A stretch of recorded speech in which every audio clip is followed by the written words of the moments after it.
Assalamualaikum warahmatullahi wabarakatuh. Kami dari kelompok 5 ingin mempresentasikan materi dasar graf. Saya Mariska Dinda Aniftah, NIM 12204193117. Saya akan menyampaikan materi mengenai definisi graf. Saya Retno Aryani dengan NIM 12204193003. Saya akan menyampaikan materi terminologi graf. Saya Matika Ihsanutrona Putra dengan nomor NIM 12204193129 dengan materi jenis-jenis graf. Saya Alinatul Fuad dari jurusan Tadris Matematika YIN Tulungagung kelas 4A, NIM 12204193130.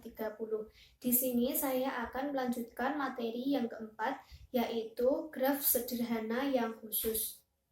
Definisi graf.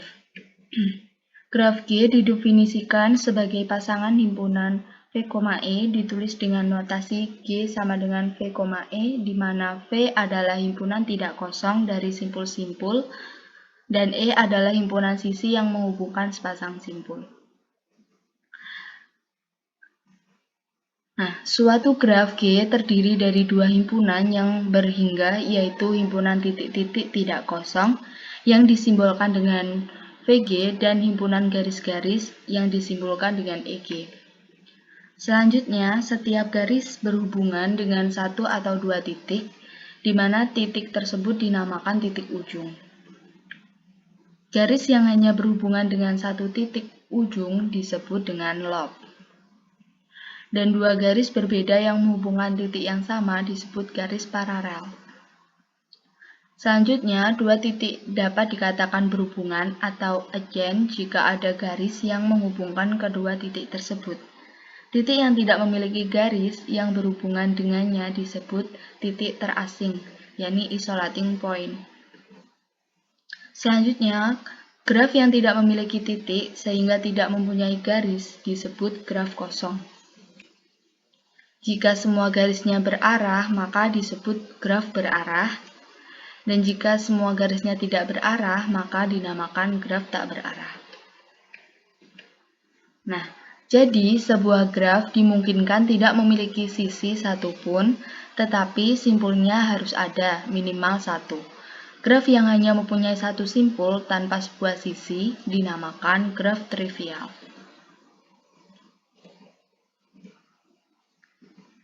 Secara geometri, graf digambarkan sebagai sekumpulan noktah atau simpul di dalam bidang dwimatra yang menghubungkan dengan sekumpulan garis, yakni sisi. Nah, di situ juga terdapat tiga gambar graf, ada graf sederhana, graf ganda, dan graf semu. Selanjutnya contoh. Ada 7 kotak A sampai dengan G yang beberapa di antaranya dapat dihubungkan secara langsung dengan jalan darat. Hubungan-hubungan langsung yang dapat dilakukan adalah sebagai berikut.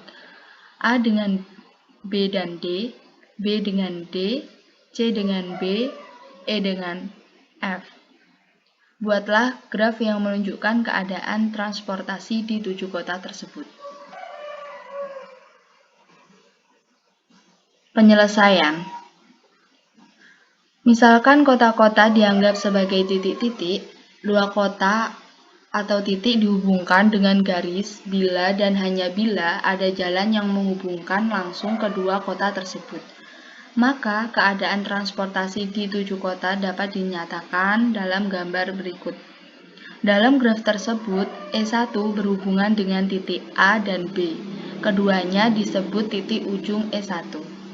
Titik A dan B dikatakan berhubungan, sedangkan titik A dan C tidak berhubungan karena tidak ada garis yang menghubungkannya secara langsung. Titik G adalah titik terasing karena tidak ada garis yang berhubungan dengan G. Dalam interpretasinya, kota G merupakan kota yang terasing karena tidak dapat dikunjungi dari kota-kota lain dengan jalan darat. Nah, materi selanjutnya akan dilanjut oleh teman saya. Untuk materi selanjutnya yakni terminologi graf. Langsung saja kita bahas. Ada beberapa terminologi graf yang harus diketahui, diantaranya yakni yang pertama bertetanggaan atau juga disebut dengan adjacent. Bertetanggaan ini dikatakan apabila ada dua buah simpul yang mana keduanya tersebut saling terhubung secara langsung oleh suatu sisi. Seperti pada contoh di gambar, di mana ada simpul P dan juga simpul Q. Keduanya ini saling terhubung oleh suatu sisi, sehingga mereka disebut bertetanggaan. Begitu juga dengan simpul Q dan juga simpul R, mereka juga terhubung oleh suatu sisi. Nah, begitu juga dengan simpul Q dan juga simpul S, mereka juga terhubung oleh suatu sisi, sehingga bisa dikatakan bahwa simpul P itu bertetanggaan dengan simpul Q dan juga simpul S. Tetapi simpul P tidak bertetanggaan dengan simpul R. Dan untuk yang kedua yaitu bersisian atau juga disebut dengan insidensi, di mana bersisian ini suatu sisi E dikatakan bersisian dengan simpul V1 dan simpul V2 jika E menghubungkan kedua simpul tersebut. Dengan kata lain bisa disebut bahwa E ini sama dengan V1, V2. Nah, untuk contohnya seperti pada gambar yang ditunjukkan, di mana E1 bersisian dengan simpul A dan simpul C. Tetapi E1 tidak bersisian dengan simpul B. Begitu juga dengan E3. E3 ini bersisian dengan simpul A juga dengan simpul B, namun E3 tidak bersisian dengan simpul C. Yang ketiga yaitu simpul terpencil, di mana jika suatu simpul tidak mempunyai sisi yang saling bersisihan dengannya, maka simpul tersebut disebut dengan simpul terpencil. Nah, bisa kita lihat untuk contohnya seperti pada gambar ini, di mana pada gambar bisa kita lihat bahwa simpul P dan juga simpul Q ini saling bertetanggaan. Begitu juga simpul Q dengan simpul R, dan begitu juga dengan simpul Q dan simpul S. Namun ada dua buah simpul, yaitu simpul T dan juga simpul U, yang tidak terhubung secara langsung dengan simpul P, Q, R ataupun S, sehingga bisa kita simpulkan bahwasanya simpul T juga simpul U ini merupakan simpul terpencil. Yang keempat yakni derajat atau degree. Derajat suatu simpul merupakan jumlah sisi yang bersisian dengan simpul tersebut. Seperti misalnya suatu simpul V mempunyai 3 buah sisi yang bersisian dengannya, maka dapat dikatakan simpul tersebut berderajat 3 atau dinosikan oleh dV sama dengan 3. Seperti contoh pada gambar. Sehingga pada gambar graf di atas bisa dikatakan dP sama dengan dQ sama dengan ds itu bernilai 5, sedangkan dr sama dengan 3.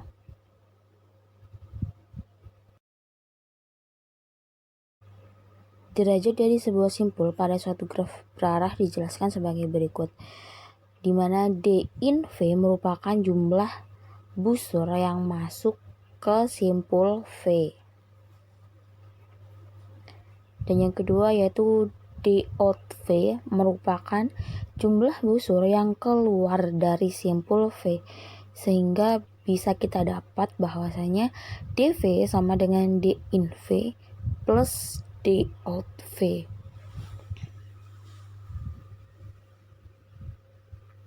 Nah, kita ambil contoh yang kedua seperti pada gambar berikut, di mana pada graf di atas dijelaskan bahwa d in P sama dengan 1 dan d out P sama dengan 3. Nah, untuk mencari d in dan d out ini kita bisa lihat arah panah yang menuju P dan juga yang keluar dari P.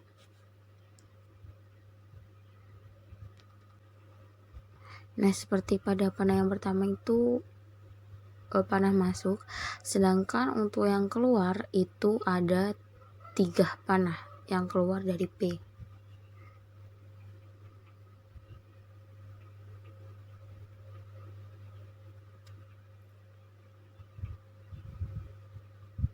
Sehingga bisa kita katakan bahwasanya DP sama dengan 4, yakni jumlah dari D in plus D out. Dan yang kedua yaitu D in Q, di mana D in Q ini sama dengan 4, bisa kita hitung ya.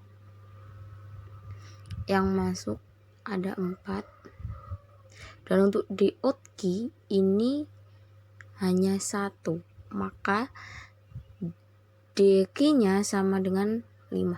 Mohon maaf di situ saya ada kesalahan menulis DP-nya semuanya bernilai P. Seharusnya itu DQ ya. Sedangkan yang DIR ini hanya 1 yang masuk dan yang keluar pun hanya 1. Maka DR-nya sama dengan 2. Dan untuk D in S yang masuk juga hanya 1, sedangkan yang keluar ada 2, maka DS-nya sama dengan 3.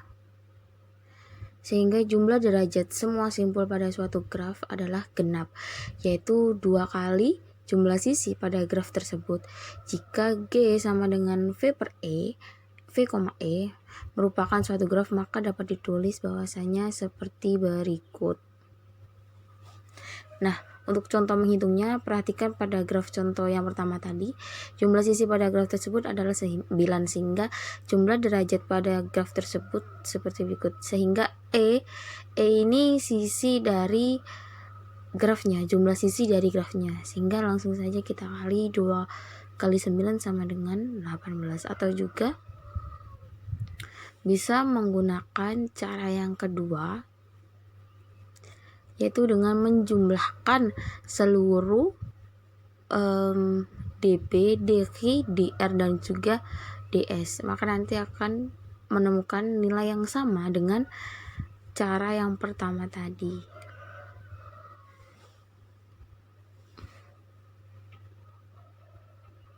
Lalu untuk contoh yang kedua pada gambar yang baru kita uraikan, di mana jumlah sisi graf tersebut adalah 7, sehingga jumlah derajatnya kita ubah dulu E-nya menjadi 7, sehingga 2 kali 7 sama dengan 14. Atau juga dengan cara yang kedua, hasilnya pun sama 14. Yang kelima yakni lintasan atau juga disebut dengan pad. Lintasan dari suatu simpul awal V0 ke simpul VT di dalam suatu graf merupakan barisan sebuah sisi antar atau lebih, di mana X0, X1, X2, X1, X2, titik-titik dan seterusnya, Xn-1, Xn pada G, di mana X0 sama dengan V0 dan Xn sama dengan Vt, sehingga dinotiskan X0, X1, X2, X3, titik-titik sampai dengan Xn. Nah, lintasan ini mempunyai panjang n karena lintasan ini memuat n buah sisi yang dilewati dari sebuah simpul awal V0 ke simpul Vt di dalam suatu graf. Selain itu, suatu lintasan yang berawal dan berakhir disebut juga dengan sirkuit atau siklus. Nah, kita langsung pergi ke contoh. Pada graf tersebut, lintasan PQR memiliki panjang 2. Mohon maaf, di situ saya ada kekeliruan menulis. Lalu, sementara itu lintasan PQRS memiliki panjang 3. Dan yang kedua, lintasan PQRS dinamakan siklus atau sirkuit dengan panjang 4. Antara simpul P dan U maupun T tidak dapat ditemukan lintasan karena seperti yang kita tahu bahwa simpul T dan U ini termasuk simpul terpencil, sehingga tidak ada sebuah sisi yang saling terhubung. Dan yang terakhir yaitu cut set, di mana cut set ini adalah suatu graf terhubung. G adalah himpunan sisi yang jika dibuang dari G menyebabkan G tidak terhubung. Jadi cut set selalu menghasilkan 2 buah subgraf. Seperti pada gambar yang ada di bawahnya. Pada graf di bawah, kurung kurawal 1,4, 1,5, 2,3, 2,4 adalah cut set. terdapat banyak cut set pada sebuah graf terhubung. Himpunan 1,5, 4,5 juga adalah cut set. 1,4, himpunan 1,4, 1,5, 1,2 adalah cut set juga. Begitu juga himpunan 5,6 juga disebut cut set. Namun, pada himpunan 1,4, 1,5, dan 4,5 bukan cut set, sebab himpunan bagiannya 1,5, 4,5 adalah cut set. Jenis-jenis graf. Nah, jenis-jenis graf ini ada dua, berdasarkan ada tidaknya gelang atau sisi ganda pada graf, dan yang kedua berdasarkan orientasi arah. Nah, pada jenis-jenis graf ini yang berdasarkan ada gelang atau rusuk ganda itu juga dibagi menjadi dua, yaitu graf sederhana dan graf tak sederhana. Nah, untuk graf sederhana ini pada grafnya dia tak memiliki rusuk atau gelang. Nah, sedangkan graf tak sederhana pada grafnya dia memiliki rusuk atau gelang. Jadi berbalikan.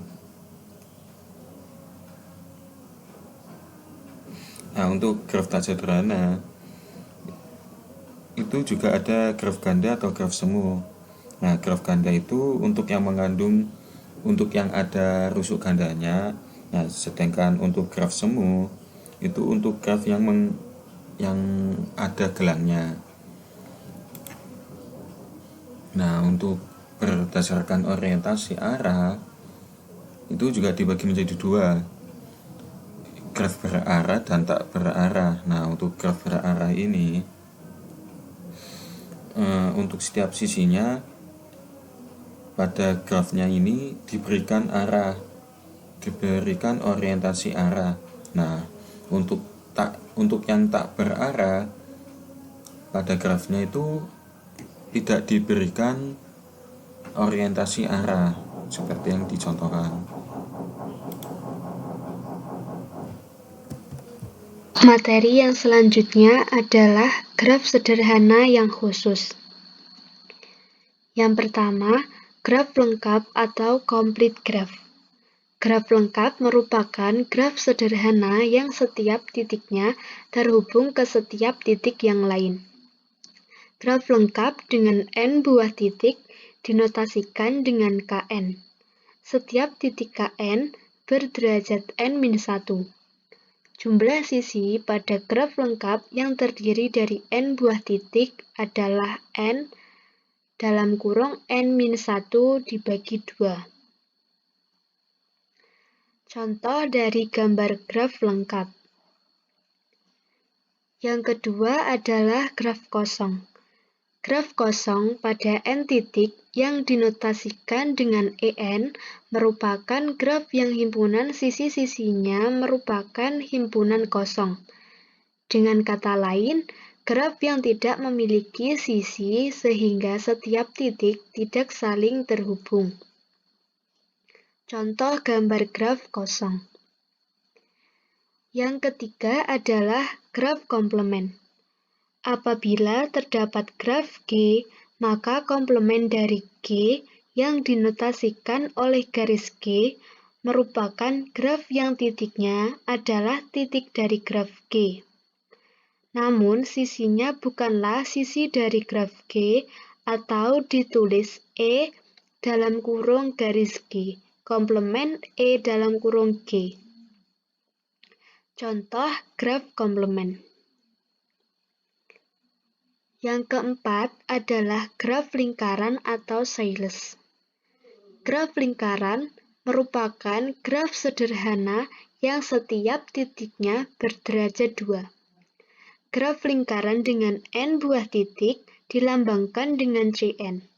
Jika titik-titik pada Cn adalah V1, V2, V3 sampai dengan Vn, maka sisi-sisinya adalah V1, V2 dalam kurung, V2, V3 dalam kurung koma, V3, V4 dalam kurung sampai dengan Vn min 1, Vn dalam kurung dan Vn, V1 dalam kurung. Contoh gambar dari graf lingkaran atau silas. Kemudian yang kelima adalah graf teratur atau regular graph. Syarat dari graf teratur adalah setiap titiknya memiliki derajat yang sama.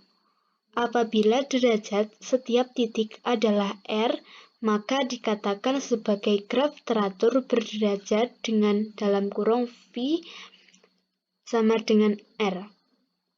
Jumlah sisi pada graf teratur berderajat R dengan N buah titik adalah NR per 2. Graf kosong merupakan graf reguler dengan R sama dengan 0. Contoh gambar dari graf teratur. Sekian dari presentasi kelompok kami. Apabila ada salah kata, kami mohon maaf. Akhirul kalam, wassalamualaikum warahmatullahi wabarakatuh.